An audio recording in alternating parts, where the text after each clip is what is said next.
Ok les vierges, allez donc c'est à nous pour la semaine donc, du 13 juillet au 19 juillet 2020. On va voir un petit peu ce qui va se passer au courant de cette semaine sur le plan sentimental. Et donc on y va, c'est parti. Alors vous avez la carte du détachement, la carte de l'automne, la carte de la séparation et vous avez la carte oui. Alors ici on peut voir que probablement dû ici à une séparation qui a peut-être eu lieu en automne l'année dernière, pardon. Il est probable que vous ayez en tout cas ici un relâchement, enfin on va dire plutôt que vous lâchez prise sur la situation.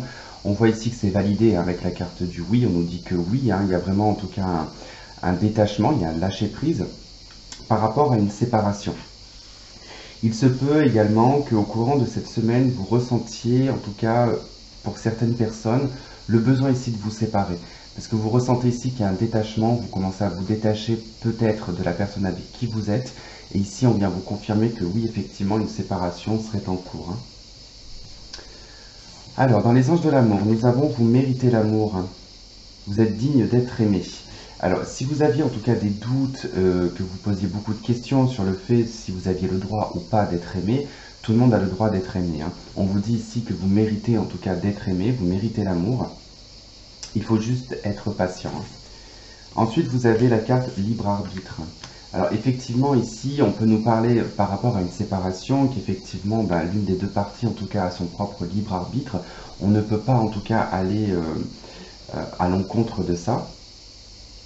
Et je pense que c'est par rapport à cette situation aussi qu'on vous dit que voilà, que vous méritez l'amour, parce que peut-être que vous êtes dans une situation où on peut constater ici qu'il y a deux chemins différents et peut-être que vous n'êtes pas en même résonance avec la personne avec qui vous êtes.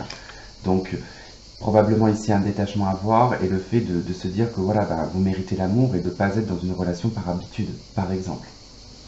Alors, pour les liens sacrés, on a eu trois cartes. La lumière, la plume et l'outil. Donc ici, la lumière va nous parler d'une prise de conscience, va nous parler de clarté, va nous parler de chaleur également et de visibilité. La plume, là, va plutôt nous parler de quelque chose de beaucoup plus léger, mais on va nous parler aussi de quelque chose de karmique, puisqu'ici on peut constater, je ne sais pas c'est quoi encore ce bruit dehors, excusez-moi. Ok, j'avais juste coupé le temps qu'ils finissent le bordel. Donc ici la plume, on voit bien ici qu'on a un tracker de rêve sur cette carte. Ça nous parle vraiment de quelque chose d'assez chamanique quand même, qui est d'ordre un petit peu du karma.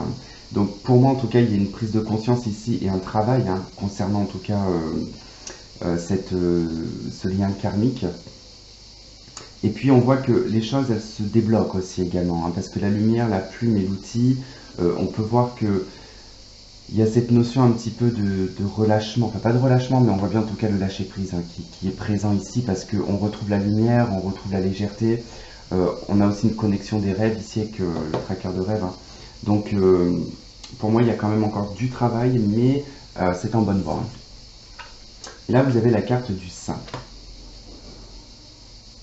Alors cette carte-là, elle indique que ce que vous souhaitez le plus, et ce que vous avez envie le plus en tout cas au monde, on vous dit qu'avec cette carte on vous entend, on vous écoute, et on est en train de préparer des choses pour vous,